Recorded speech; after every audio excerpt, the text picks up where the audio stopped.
What's up, Batanggada? Nararamdaman ko yung mga expression ninyo. Pag-akit ko ng stage kanina, naramdaman ko yung iba na bigla. Hindi nyo ina-expect na ganito ako maganda sa person.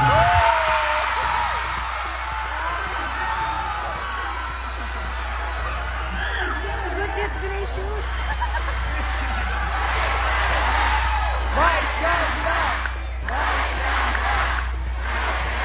Ayan, kaya, palaki na palaki ang multong binubuhat mo. Bumabali lang, naniniwala. Maraming salamat po sa pag-ibig sa akin dito. Thank you very much to Mayor Batanggada.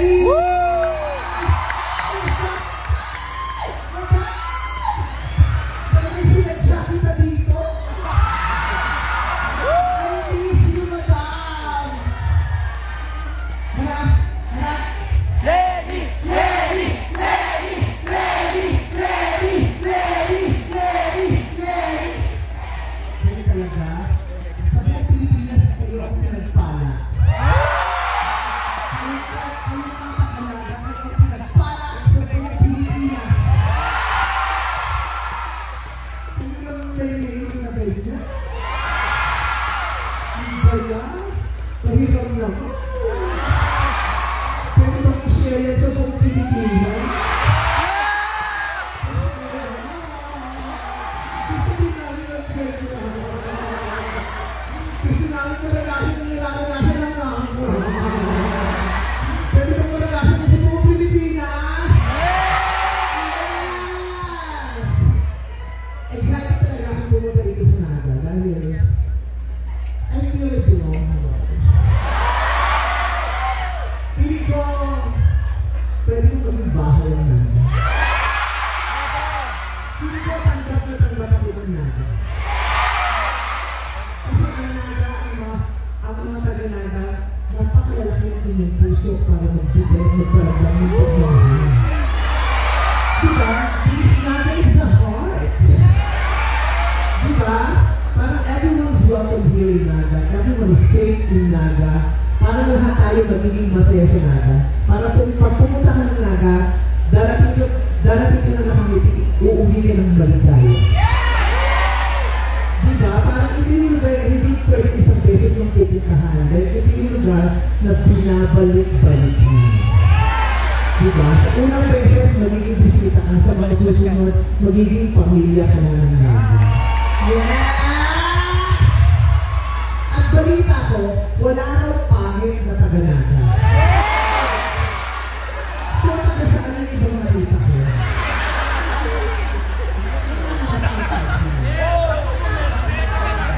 Milor! Lahat pa ng taga-Naga, guwapa at maganda. So, pag-ituro, yung mukhang hindi taga-Naga. Kasi mga balita, pinagkawin mo yung Maraming salamat po dahil sa sarap na pagtanggap ninyo kahit mainit ang panahon kanina pa ang dami nito maagang nagpunta upang magsama-sama tayo tonight. Thank you very much for giving me such a very warm welcome. I love you so much. Mahal din kita pero pasensya na nagmamahal ng mga piso. Ako na si Mary Roberto. Sabi ka lang sa sinisigaw ng ilapin yun eh. Wow, dite. Nakasama yun ito. Sabi mukha ang mga nakikita ko dito. Ate, ito na siya. Ito na why. Yung tube mo na sa ilalim na ng baby mo pinatapas. Sabi ka naman ate. Nagulat ako na alam. Hindi nila ba ng pasas dito sa nasa? Ano naman yung kapulot ko naman? Sexy na ito nakatune. Habang kumakalagay sa akin, nakangiti ako, pero malungkot kong katabi nyo. Parang ako nagkakaano yun ang panahon dito. Pagkita ba ako sa personal? Diba? Kaya ako nakakala ito mukha akong kabayo. Pero yung nakakatulad mo ako sa personal, siya yung mukha parang hinete. So hindi mo masyado.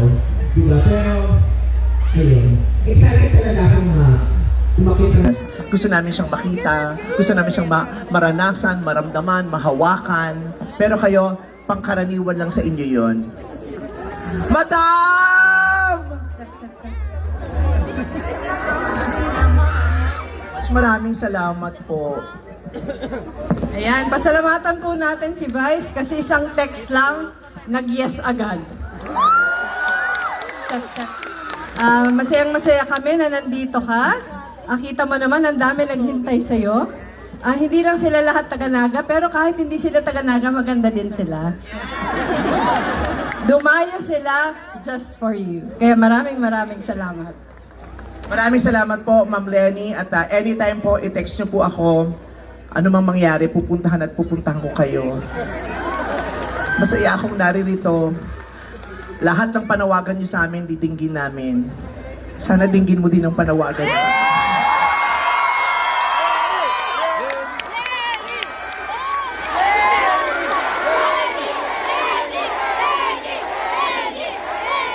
Naga is the heart. You are our heart. You are our hope. We need you to continue hoping for a wonderful future, not just for our families, but for the entire Philippines. Tama! Tingin niyo po kami. Para niyo ng awa. Pero gusto naming maranasan yung luwag ng kalooban. Kasi ngayon nakikita ko yung mga ngiti ninyo. Tingnan nyo, yung init, hindi nyo alintana. Kasi yung puso nyo puno ng saya. Di ba masaya kayong lahat? Sa Pilipinas, hindi lahat ng lugar ganyan ang nararamdaman ng mga tao. Kasi mas mabigat, mas malungkot, mas hirap kaysa sa mas masaya. Sana lahat tayo, sana buong Pilipinas ganyan araw-araw. Hindi madali ang buhay, may kahirapan, pero malaking bahagi ng mga puso natin, yung gaan at saya. Yung pusong walang takot at pangamba. Yung pusong punong-puno ng pag-asa dahil alam natin na tayong lahat ay pinamumunuan ng isang mabuting puso din. We love you, Madam Lenny. And makita po tayo ulit sa campaign nyo.